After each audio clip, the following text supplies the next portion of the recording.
What's going on, guys? Plastic Beach X3 back here with another One Piece sim video, and this time it's going to be not another ranked ladder video, but instead an unranked video utilizing the Sabo strategy. So kind of a different video today. I'll tell you what happened. You know, I hop on the sim. I'm off on Sunday.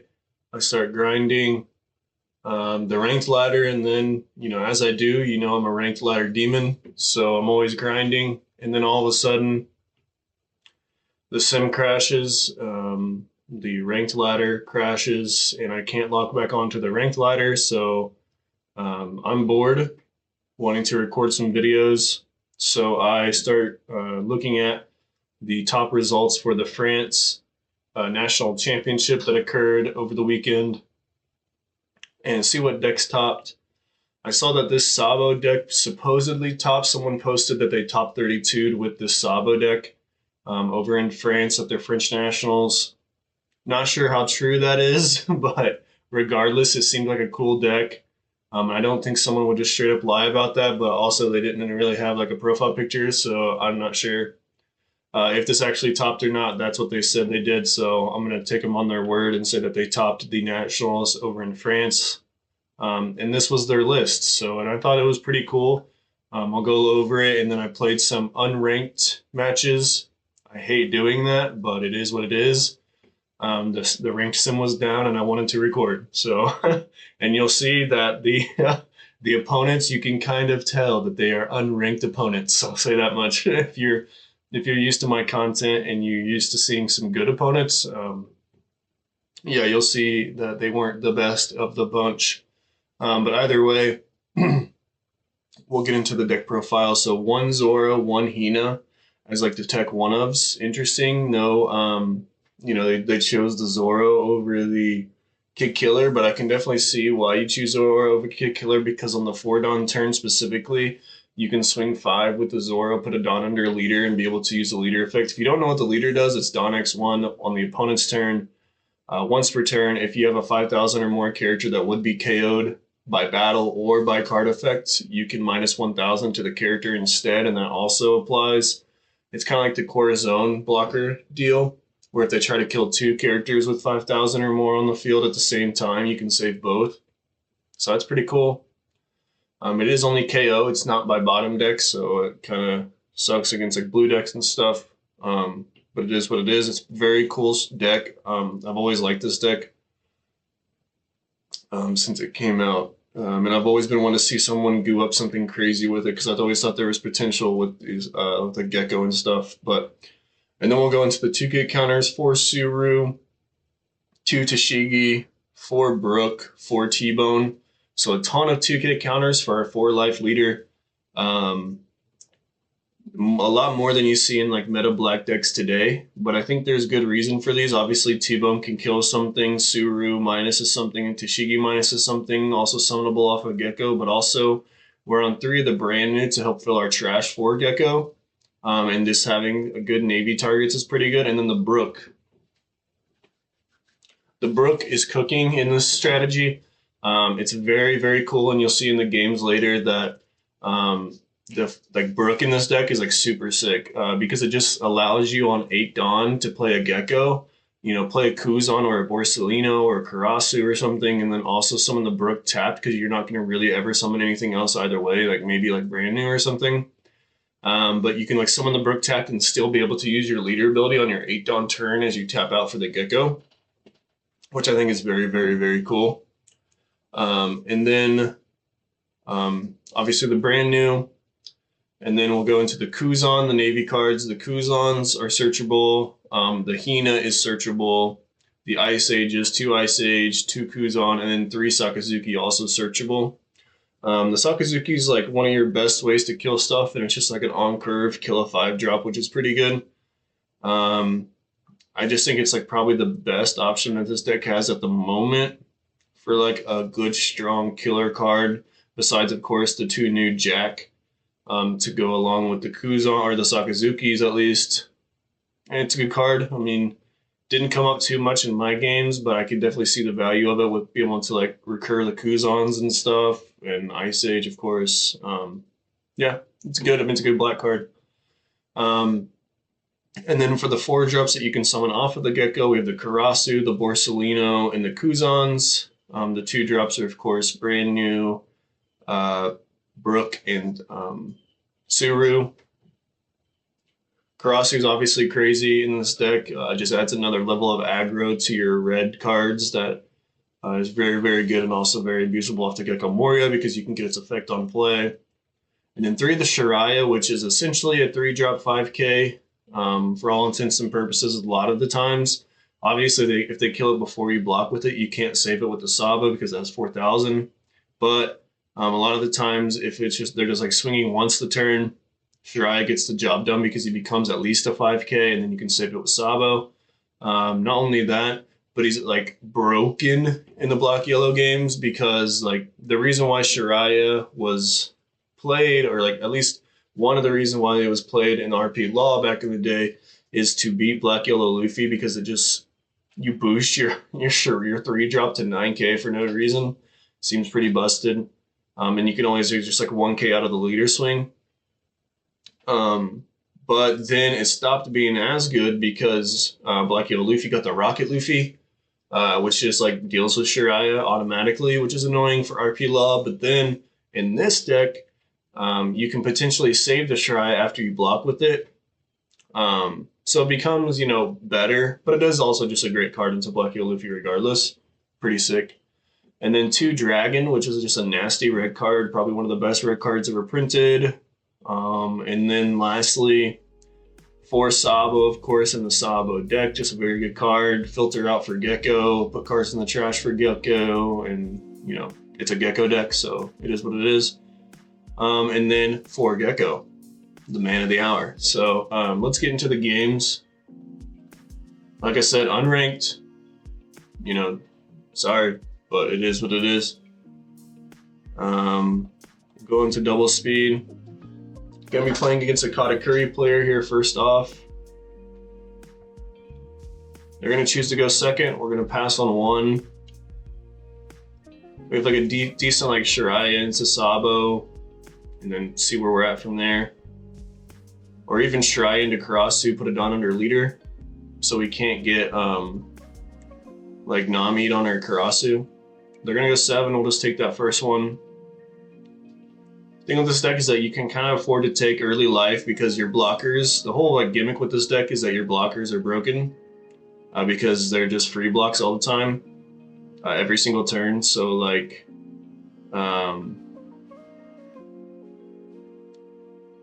yeah, so I play the Sabo instead of the Karasu. It also plays around Nami, so I guess that's fair. It also plays around Nami out of life, which is better than Karasu for sure. But yeah, the whole gimmick is that like all your blockers are free blocks because you can save them with leader ability once per turn.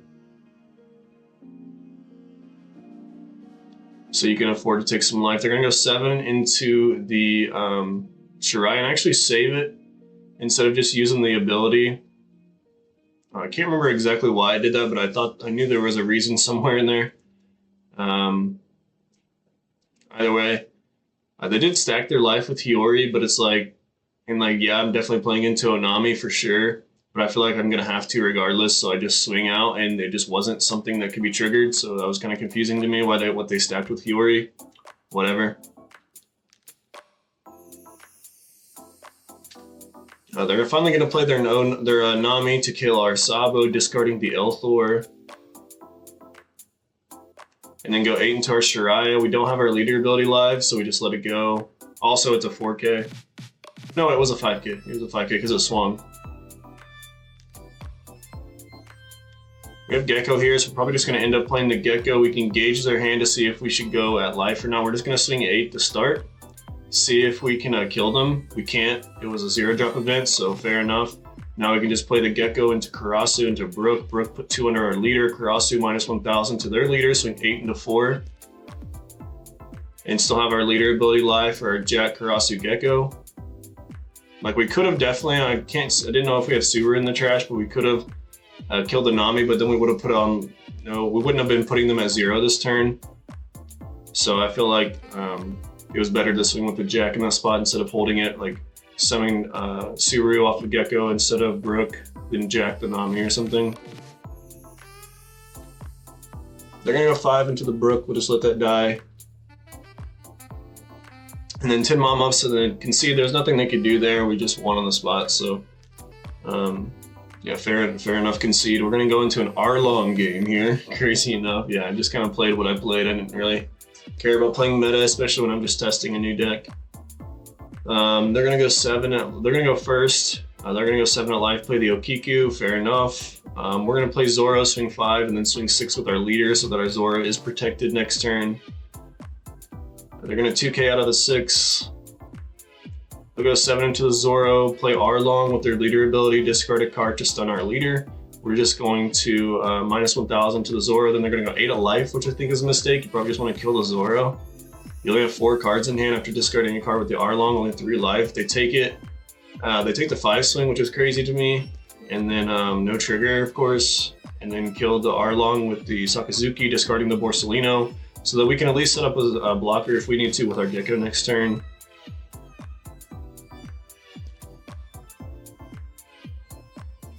My opponent's gonna go 7 into life, being very aggro, and then plays Arlong. Arlong discard the Jinbei. They obviously don't know what Arlong does. If you don't know what Arlong does in the chat, you know, then it's you know, you can only use its ability whenever the opposing leader is tapped. So that's a pretty big misplay on the opponent's part, just discarding a card for no reason.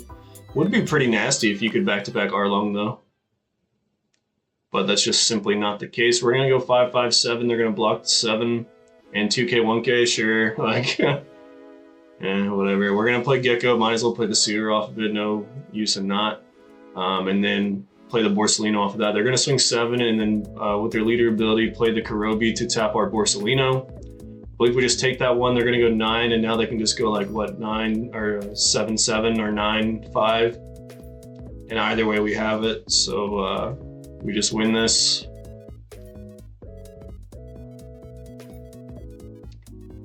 It will hit the Onami trigger, and they actually just do have a trigger card in hand, but it obviously doesn't matter. So we'll take that one as well.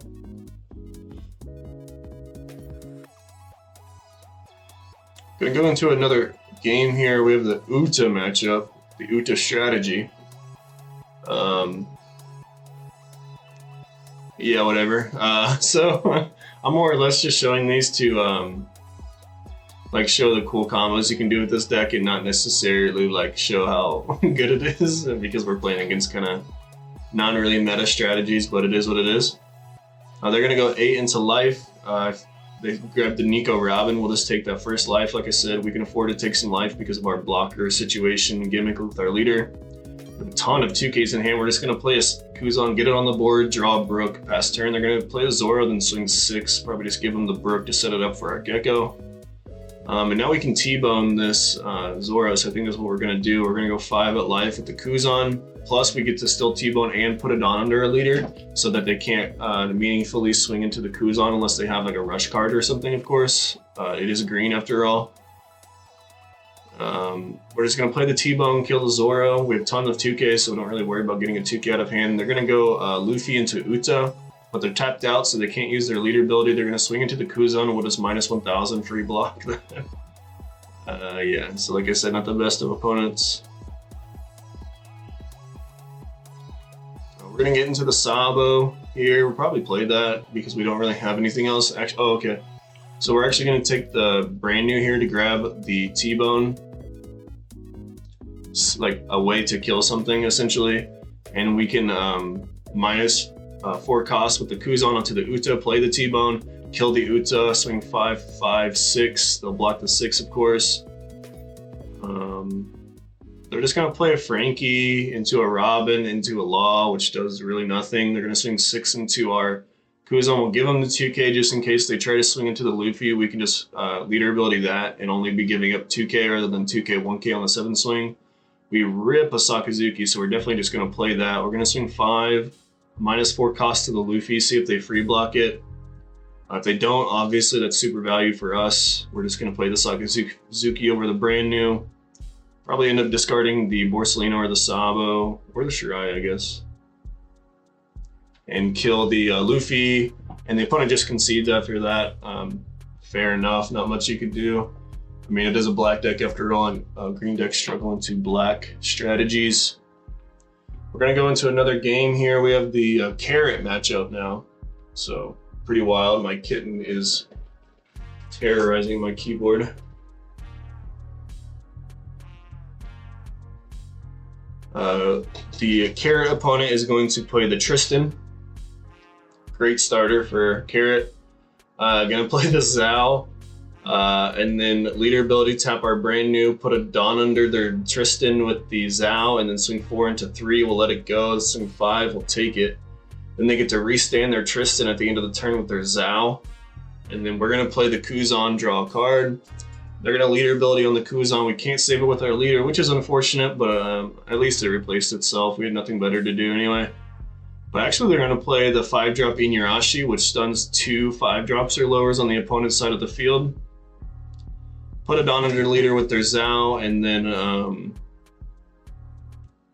swing 6. We counter out of that one, and then we just have the Sakazuki for the Inuyasha, so we're going to take that value now.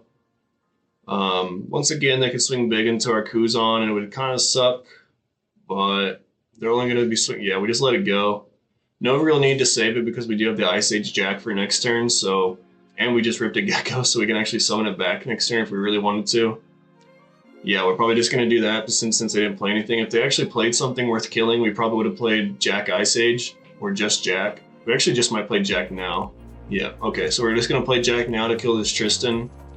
That way their leader ability is not live. Not that they could rest anything on the field anyway, but, you know, the thing was getting kind of annoying. Just like poking 5s.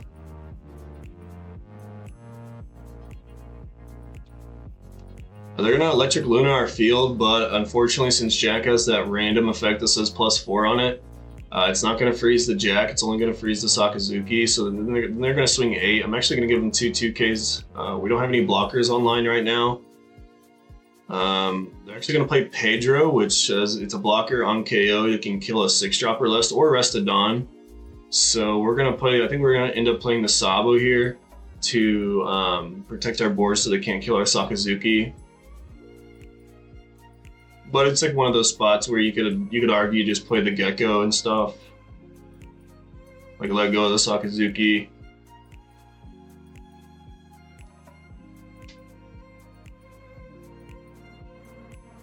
So I can like Sabo Ice Age Jack this thing if I wanted to. Gonna play the Sabo first, discard Karasu and Hina. Then Ice Age, and then Jack. Discard the brand new.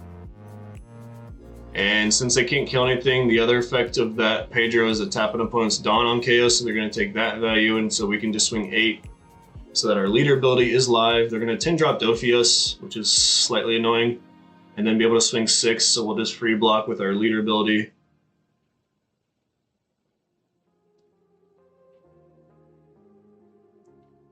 So now we have Geckos. We're probably just going to end up playing Gecko into Kuzan.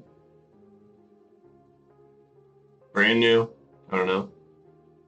We're going to swing 7 first with the Sabo because we're probably going to end up replacing it. Plus, it's a 5-drop or less, so it doesn't get a ton of value in this matchup, especially if they can stick a what is it called? A Zao? Is it a Zao or a Minx or something? A Minx character.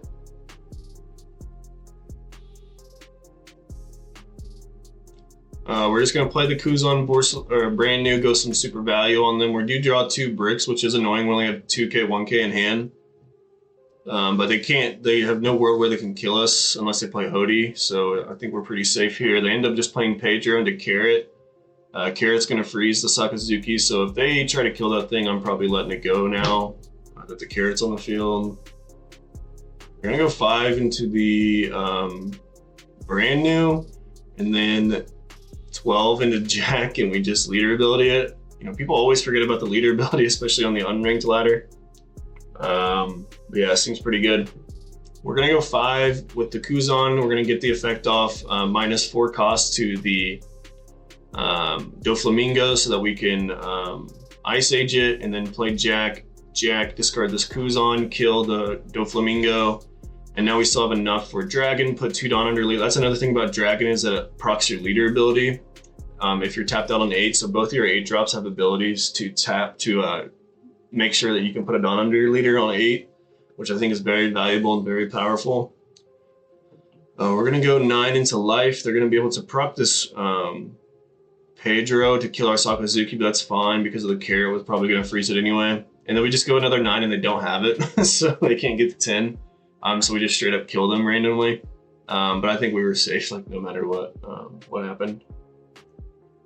So I think that game that showed off the power of Gecko, pretty strong, and Dragon. We're gonna go into more of a meta matchup here. Still on the unranked sim, so don't expect too much, but it is a meta deck at least into the Black Luffy strategy. They're gonna make us go first. We do have Shiraya, so that like helps out. We can play Shiraya. If they can't kill it, then we can play like Kuzan leader, put a Dawn under leader.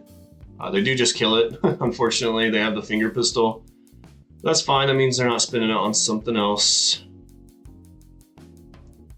We're just gonna put a Dawn under leader, like I said, play Kuzan to protect it. It's protected this turn. Replace itself. Draw Zoro, which should be like decent. We're gonna go 7 into life. We're gonna take that one as well. Could play Sakazuki, kill this Rebecca, and then swing into the Tashigi. But I think they're gonna give me the Tashigi either way, so like why waste a Sakazuki on a Rebecca when I could potentially use it on something else later down the road is my thinking, but I think it was like a mistake to do that because like their leader ability makes it really hard to kill something with Sakazuki. They're just gonna pass turn, especially if I don't have Ice Age. We're gonna play Zoro into Shiraya, pass turn, put it on under leader. We're gonna play another Rebecca into, so that's good they don't have an 8 drop. It's pretty nice for us. They will Rebecca into Tashigi again, which is strange, but they're just gonna swing 5. We'll just free block with the Shiraya. We probably target this Tashigi for an attack or something. Play the Sabo. We're gonna swing 5 into the Tashigi first off. Once again, could play the Sakazuki, but really kind of want to hopefully draw into an Ice Age or something and save it for later.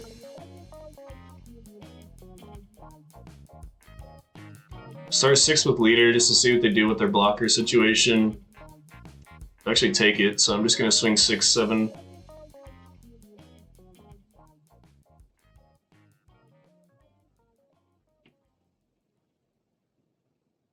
And they blocked the 7. So we're not in the greatest of spots here. They can clean up board relatively easy. Well, maybe not. They have to attack. Oh, well, as I say that, here comes a Kaido that's going to trash our Shiraya. Weird. And then we're going to have to discard another Shiraya. I don't know about that one. They're going to go 7, and we're just free block. Pass turn. We don't really have anything to kill this Kaido because it is a 10 cost. We don't have an Ice Age, so we can only get it down to 6. We're just 1 away from our Sakazuki. Unfortunate. But we're going to swing 6 with the Kuzan anyway. I think I realized that. Because of their leader ability, we can't kill that thing, so we're just going to end up playing Sabo instead. Discarding the Borsalino and the Sakazuki because it's probably just going to be largely irrelevant for the rest of the game. Might as well get it out of hand. And we're just going to swing 6, 6, 8 this turn. Well, we might go 6, 7, 7, depending on what they do with their block. We're going to swing 6 into the Borsalino because they decided to block with it, and then we're just going to go 7 at life, hold up a bluff Rad Beam or something. That's another thing I always talk about that's cool with like these rogue decks is that you can always bluff a Dawn, and the opponent has to think about it because they just don't know your lists. Whereas like Black Luffy, I know they don't play any counter events for a fact. So if they hold up a Dawn, it's just nothing always. I'm gonna block 2k this just in case they try to swing into their board with Kaido. I get a free, free save. They don't do so. So instead, we're just gonna play Karasu. Karasu -1 to the leader, bring it back to a 5k, and then we're gonna swing 6 with Kuzan -4 cost to the Kaido to bring it under an 8k, which Luffy's ability is static. It doesn't activate or something. It doesn't say like till the end of the turn or whatever. It's just anytime there's an 8 drop on the field, he gains 1,000, and since the 8 drop is no longer on the field, because I minused it with Kuzan, his leader goes down 1,000 from the leader building, then obviously down 1,000 from the Karasu, so it is actually 4K leader this turn. They're gonna block with their Hina, which freezes our Sabo, but that's whatever. Like, I only need one blocker this turn anyway. We're just gonna go 7 into 4, then 8 into 4, see if they have it. If they do, we probably live anyway. We also have, you know, all 2Ks in hand, so we can live even if they do kill our Sabo or something. So we take that one. We're gonna go into another meta match against a Lucci player. Our hand, oh, I just bumped the mic, sorry about that. Our hand's like relatively awful. We have Shariahs out the wazoo, so we're just gonna play one of those on our 3 Dawn turn, pass turn. They actually take the life, fair enough. They're just gonna play Kuzan, swing 5, we'll take that one. I think we end up, yeah, we're gonna Karasu, put a Dawn under leader. No, okay, so we're just gonna Sabo instead. Fair enough. Get rid of the brand new for Gecko, and then a Shariah for potentially summoning off Gecko, that we can go 5/5 with our Shariah leader. Cannot protect the Shariah off a leader ability though, however, which is unfortunate, but it is what it is. We at least get to protect it from KO's effects, and they're not even going to try and kill it anyway. They're going to play a Sabo so that we cannot kill their board, but we also have no way of killing their board this turn. They're going to go 6/5. We'll take the free block in the 2K. Now we're going to play Karasu. So we're on 7 Dawn, can't play the Gecko just yet, so we're going to play Karasu, swing into a 4K Kuzan. We're actually going to block 1K, which I thought was very strange. You probably just let that go in every other situation. We're going to go to 6 into 4. They give us a 2K, 1K, very weird. And then we're going to go 7 into 4. And they give us a 2K, 2K. Once again, very weird, but they get to keep their Kuzan, I guess. But they are going to go down to 4 cards in hand, so they lost all card advantage in that interaction. But, you know, they did fill up their graveyard for a Gecko this turn if they do have one, which I guess is fair. I still wouldn't have done that, but they're going to go 5 into our Shariah. We're going to give them a 1K and, you know, save our leader ability for what we think is going to be like a Kuzan swing with a Gecko behind it, but actually they're just going to swing 8 into the Shariah. We're just actually going to give that up without using our leader ability, and then they play right into it. They're going to -4 with the Kuzan onto our Karasu, and then Ice Age our Sabo, play Lucci, return 3, try to kill both. And since we haven't used our leader ability this turn because we saved it for a KO effect, we're going to be able to cancel out that Lucci entirely and save both of our characters because that's just how Sabo effect works. We're going to go 5 into the... we're just going to play Gecko this turn, so we're going to go 5 into the Kuzan. They counter, crazy, and then 6 into it. They let it go finally. And then 6 into the Sabo, and they have to let that go as well. We just play Gecko into Shariah into brand new, get a Borsalino, and just, we outvalued them the entire game. That Lucci was pretty broken to just, you know, stun that Lucci. Yeah, there's really no coming back from that. Now we get to play against another matchup, another meta matchup. We're going to play against the Black Yellow Luffy player that we're going to choose to go second. They're going to play Garp. We just played brand new. I can't see what we grabbed, either Suru or Sakazuki. And then debating on whether to like swing into their board or swing into their life. So I just played the Karasu, play it relatively safe. They're going to swing 6, 5, but we'll just give them a 2K regardless. Take the first one, of course. So we're just going to kill this Garp.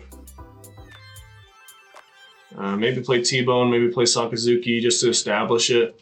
We're actually going to play Sakazuki to kill Garp and pass turn. Don't really want to swing into life just yet. They're going to swing 7 with the Garp. We'll take it. 7 with leader. We do counter this one. Put the... and we do just rip a Gecko, so the fact that we put Borsalino Brook into our trash was nasty. Yeah. So what? So we're going to play Gecko. Brook and put 2 down under leader so that we can use our leader ability this turn. And then we're going to swing 7/7 with leader Sakazuki. Not going to temper Karasu just yet. It is protected by our leader from a Rocket Luffy this turn, which is nice. They're going to swing 8, and we'll just free block with the Borsalino. And now I'm thinking about, yeah, we're just going to play Dragon, put 2 down under Karasu instead of our leader, so that we can proc the Karasu effect of -4K to their leader, and now we're just going to super heavy pressure. So I think this is how you beat Black Yellow with this deck, is that like, you set up a Karasu, you set up some big 9K swings, and then you just Dragon, put 2 down under Karasu, swing a bunch into, you know, a bunch into their leader. early if you can. They are just going to try and double ace to kill us. I guess they don't have Gecko or Sabo set up because we were killing them way too fast, and we can counter out of a 9 swing, so we're just going to counter out of that and then free block the 11 swing and win the game on the back end. So yeah. Now we're going to go right back into off meta. We're going to play against the Hody Jones strategy, the Hody MF Jones himself. We're going to go first, unfortunately, so gonna pass on 1 and then just play the Shiraya. Probably relatively easily outable by the Hody deck because their leader ability can just free tap it. However, they can't swing into it the turn they free tap it with their leader, so that's nice. They're going to play Mihawk. Mihawk effect, summon the Hyozu. And then swing 6 into life. We probably just take it because, like I said, we can afford to take early ones. Yes, and I rip another Shiraya, so I think my play here is just to go 6/6 into this Hyozu. Try to get 2 cards out of hand, because that's kind of the Hody deck's downfall is cards in hand. And actually just don't have another counter, or they chose not to save the Hyozu, which was crazy. But yeah, we just played another Shiraya. Pass turn, now we have our leader ability live if they try to swing into our tapped Shiraya or something.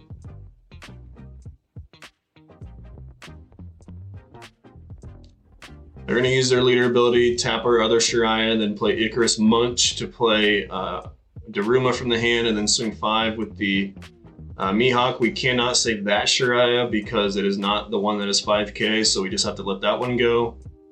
And then we're going to use our put it on their leader, swing 6 into the Mihawk. And then we can afford to swing 6 with the Shiraya and play the Hina. Pass turn. Hina is going to be pretty good here to stun either the second Daruma swing or the Icarus Munch himself, depending on how we want to actually play this out.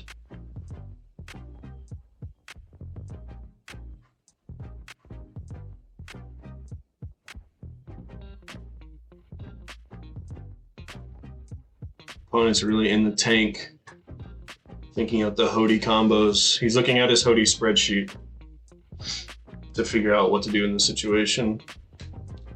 He's going to use his leader ability and then put 3 Dawn under Daruma so that he can swing 8/8. We potentially take this one. We potentially block. I think we just block, stun the Munch, or stun, because we really don't want to stun. I don't think we want to stun the Daruma.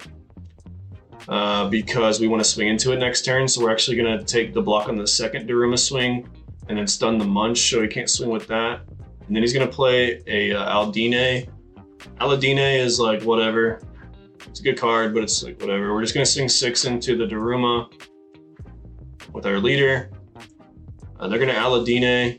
Aldine play Hammond, which is like the worst thing you could probably summon off of Aldine. Block with Hammond. And then swing, we're just gonna swing 6 into 4, let it, and it's gonna die. We don't really have targets in the graveyard for Gecko, so we're actually just gonna have to play this Karasu into Borsalino. But it is what it is, like, we're probably safe, barring like a 7-drop Hody Jones. And even if they do 7-drop Hody Jones, I don't think we're dead. We're just like in a rough spot. But they don't have it, they're gonna play, what the hell, what's that card called? Dosun. Into Arlong. Arlong discard the Noah's Ark to stun our leader. Then they're going to swing 7s into life. I think we blocked that. Free blocked that, and then they're going to go 7 into the Shiraya. We just let that die. That's fine. Our leader cannot swing, but that doesn't mean I don't want to put a Dawn under it. So that's kind of in the situation I'm in right now. It'd be nice if I had a Brook in the trash, so I get someone off Gecko, but sadly I do not. We're going to swing 6 into the Icarus Munch. They let it go, 5 into life, they take it. They only had 2 cards in hand, so it's fair. We're just gonna end up playing Gecko into Shiraya, put a Dawn under leader. I don't think we're dead anytime soon, even with their leader ability. And once again, we can bluff a Rad Beam here. They're just gonna Noah's Ark though, like tap 6 to play the Noah's Ark, which is, sure. Tap our field and like, what? They're going to use the leader ability so they don't have to take a life off the Dosun, and then swing 9 into life with the Arlong. I think we just take that one. And then they're going to swing 7 with the Dosun and his ability. give him a 2k, 1k. And now our entire board, we can just swing 7 into life, -4 or -1 to life, and probably kill him here. If not for the fucking trigger Noah's Ark, just to tap our entire board. He's like just delaying the inevitable. Opponent says rough in the chat, but I don't think he realizes that he's still dead, regardless of the Noah's Ark trigger. We're just going to redirect into board. Obviously cannot kill the Dosun because it cannot be killed in battle after it uses stability. So we're just going to go 10 into the Arlong and then play the Shiraya. Even if they leader ability tap it, then they only have one swing with the Dosun because it is not Daruma. And then we probably win, barring a Hody Jones once again. But, you know, Hody Jones is Hody Jones, so. They will tap our Shiraya and then kill it with the Chew. Fair enough. And then Ryuma tried to kill our Karasu, but we just save it with the leader ability.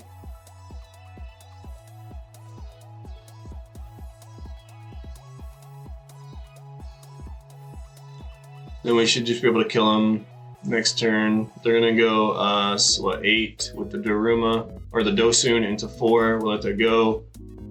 Now we just feel them out with a 9, see if they trigger another Noah's Ark or something, and then swing 16 at life with the Hina for game. Going to another match here, going to the Rebecca matchup.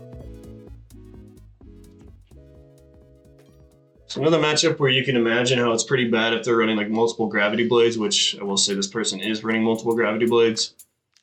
But it's winnable, you know. I would say the blue decks are probably the bad matchup, but also like you're playing black, so it's like if you can just high roll all into your black cards along with your minus cards, like you should be fine. They're just going to play the one-legged soldier. We're just going to establish this Borsalino to try and stop any like sort of future shenanigans with Orlumbus, Kairos, and stuff. We're going to go 5 into the Bartolomeo, 6 into life. They'll give us a 2k and then play the Hina. Feeling relatively good about this. They are going to 7 Dawn, so Gravity Blade is a card. And they do just have it, so they're going to Gravity Blade us. Fair enough.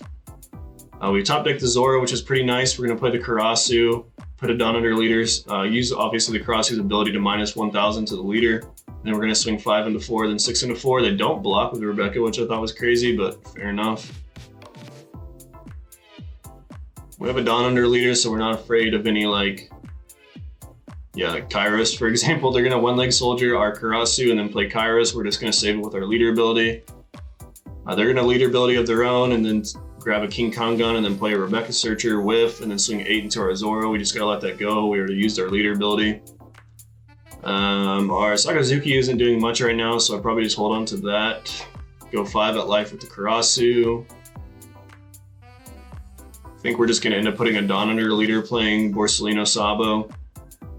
Next we take the 6 swing, which is nice for us. We're going to play Sabo, dish the Shirayas, pass turn. Holding on to a Gecko so that we could potentially summon back either Shiraya or Zoro. They're going to go 7 into our Karasu. We'll just save it because they can't swing into it anymore with their leader, but they do have the Monkey D. Luffy, which can swing into it. That's fair enough. We'll just let it die. We can summon it back off the Gecko anyway. I think that's what we end up doing here. I think here might have been just a sloppy play by me, maybe, if I remember correctly. We'll see. I don't know what I should have done, but maybe I should have done something different. I think I go after the Luffy. So I swing 5 of life just to get a card out of hand first. They do give us to us, so it's nice. And then we'll play the Gecko into the Karasu. Karasu -1 to the Luffy, swing 6 into 6, and then 7 into 6. Yeah, and they just counter out of it, which is fair. Like, but fortunately, we do have a Dawn under leader so that we can mitigate one of the Luffy swings before it untaps, of course. Just really depends how the opponent plays it. They're going to use their leader ability, draw the Orlumbus.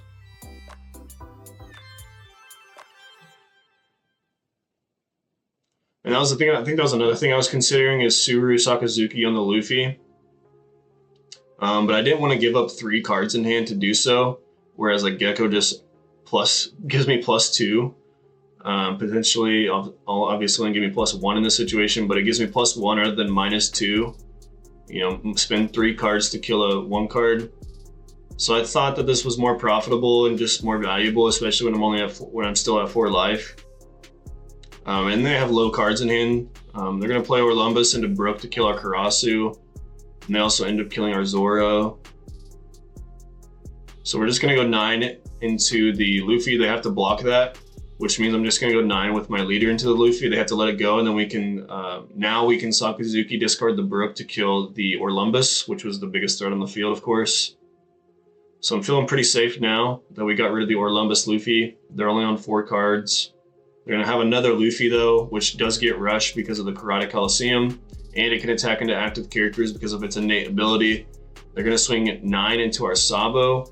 We'll just save it with our leader ability. 5 into life, we'll take it, and then they're gonna untap the Luffy, swing another into the Sabo, kill the Sabo, and then we can just swing 9 into their Luffy. If they don't let it go, we swing again, but they do let it go. Now we just play the Kuzan, see what we draw, nothing relevant. Then we'll go 9-9, and then maybe kill them next turn with the Dragon. They're gonna play Rebecca, take a Sabo blocker.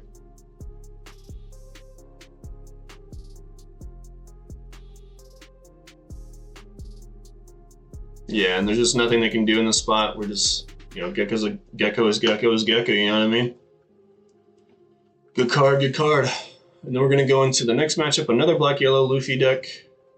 I think I might have took a little bit of a different strategy, which is why I wanted to include this one, we'll see. But we will lose the die roll. They're gonna choose to go second. They're gonna play a Flampe, straight up, fair enough. I personally have read that you aren't supposed to do that in the black-yellow Luffy deck, but you know, people play differently than others. I'm gonna play Makino as well, get onto 2 life, which just tells me that I should probably go aggro. I mean, Sabo is red after all, it's half red, so it can go pretty aggro. So we're just gonna swing 5, see what they do. They reset their life with Makino, which tells me that they have something important on top, especially if they're going down to 2. So we make them discard a card. They do end up having to discard the baby Luffy, and then we'll just play the Shiraya past turn. We have like a decent play next turn. We can Karasu, put it under leader, swing 5-6 into 4K leader. Seems all right. They're gonna play Garp and just whiff, fair enough. Doesn't happen too often, but hey, we'll take it. And they're gonna play Hiyori, take the top life, which they should already know what it is, and they're gonna replace it with something from hand and then pass, which, you know, it's probably a Rocket Luffy. So I'm just gonna swing 6 with my leader first. I obviously have to play the Karasu if I want to get any value out of it this turn. So I'm gonna play that and then swing 6, see what they want to do with the Rocket Luffy in life, if they want to kill a Shiraya or the Karasu. And then I'll change my play accordingly. Obviously pass if they want to kill the well, actually I don't swing into life with the Shiraya to put them at 0. Okay, fair enough. Make them spin another Dawn to do so. Because the Luffy was there, you know what I mean? Not much I could do about it. See what they do here. If they play the 5-drop AK Luffy, that's going to be pretty good value for our Sakazuki. If they play Sabo, not so much. They're going to play another Makino. Like I said, they have to take their last life to proc their leader ability. And they're going to have to do so here. And then they just play 1 Luffy, which I think is all they had. So it do be like that. But they do have the baby Luffy. They're going to play the Luffy, pop the Shiraya, and then, I mean, I think you guys can see where this is going. They're going to have 5 cards in hand. They're going to swing 10 into life. We'll just take it and then stack 7 under leader, swing 12, see if they have it. If they don't, if they do have it, yeah, whatever. They go down to 1 card in hand, top deck go to 2. And they just don't, so we win. Yeah, I mean, it is what it is. I mean, that's why you don't do that as Luffy. You don't take your first 2 life like that very fast. Hey, cat's tearing up my flag. All right, and then we're going to the last game here with this Sabo strategy. We're going to play against the Enel deck. I chose to go second, so our hand's pretty good for going second. We have brand new into Corazon, or into Kuzan. They're going to swing 8. We'll just take that. We'll play the Kuzan probably after swinging 5, hopefully getting them down to 2. Just to like, that's where you generally want to keep a Nell out. They're actually going to give us a Flampe over that, which I thought was crazy. And then we're just going to play Kuzan pass, because then now their Rocket Luffy isn't live or anything, but their Nami is live. They can play Nami for sure. Oh, we're gonna give up the Karasu because I don't really see us playing it very soon here. Because we're probably gonna play, like, I was expecting them to play Nami to kill the Kuzan, so I was gonna play Sakazuki. But now we can just end up playing Sabo and like feel good because they just straight up play Nami pass, which once again, we're playing unranked people, so you know how it is. They're just gonna tap out to play a Nell, swing 7. I think we end up free blocking that or something. I didn't tell because my cat was destroying my shoulder.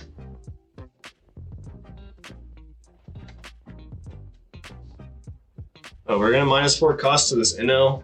Debating on whether to Sakazuki it, make him burn a life. I think that probably is the play, and then potentially swing a life because they already used their leader ability at that point. But they do not save it. Fair enough, and I don't really want to swing at them unless they use that ability, so we're just going to put a Donder leader pass in case they have, like, Yamato to kill Kuzan or something. We can save it with our leader ability.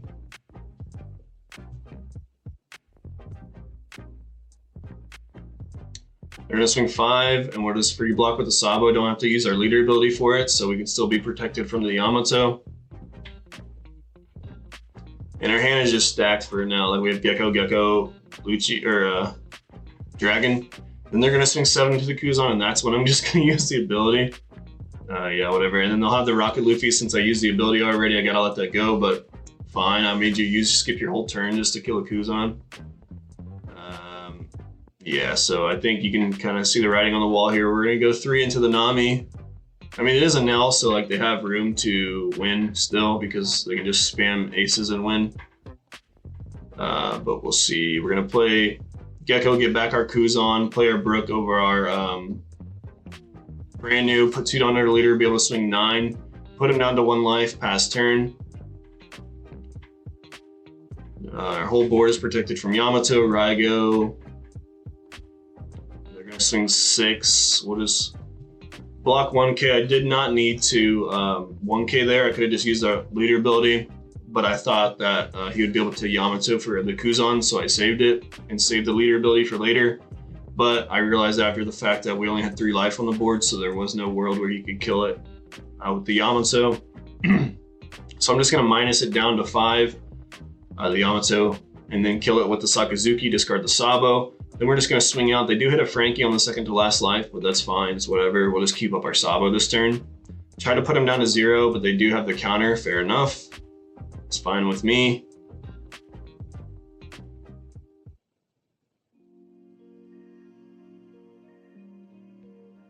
They're gonna go 5 at life. I think I just free blocked this because they keep giving it to me. Like, if you just keep giving me the free block, I'm gonna take it.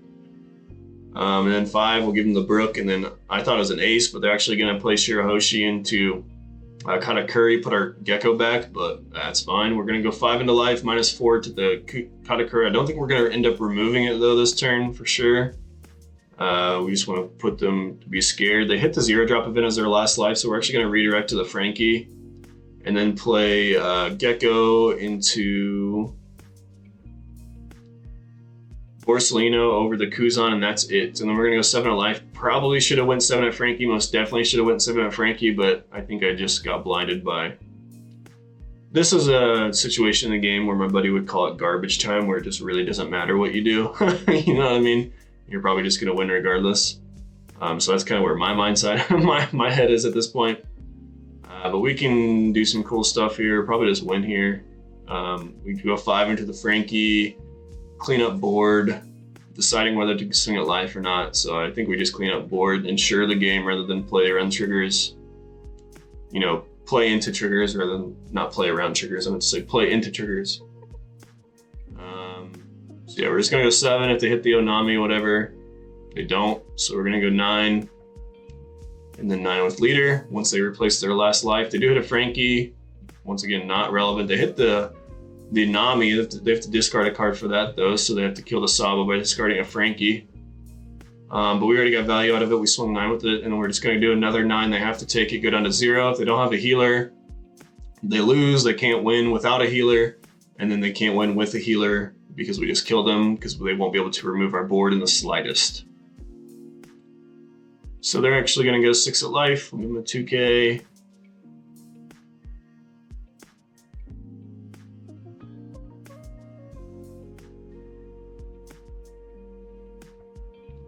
Opponent just delaying the inevitable, gonna go 5 and yeah, that's a scoop. So they're gonna go 5 at life. Take it. Play Luffy pass. Okay, yeah, we're just gonna go 9 at life and win. Yeah, so let's get into the list before we close out this video. I thought it was a very, very cool list, and I've always thought that this deck could do something, and congratulations to whoever top 32, if that's true.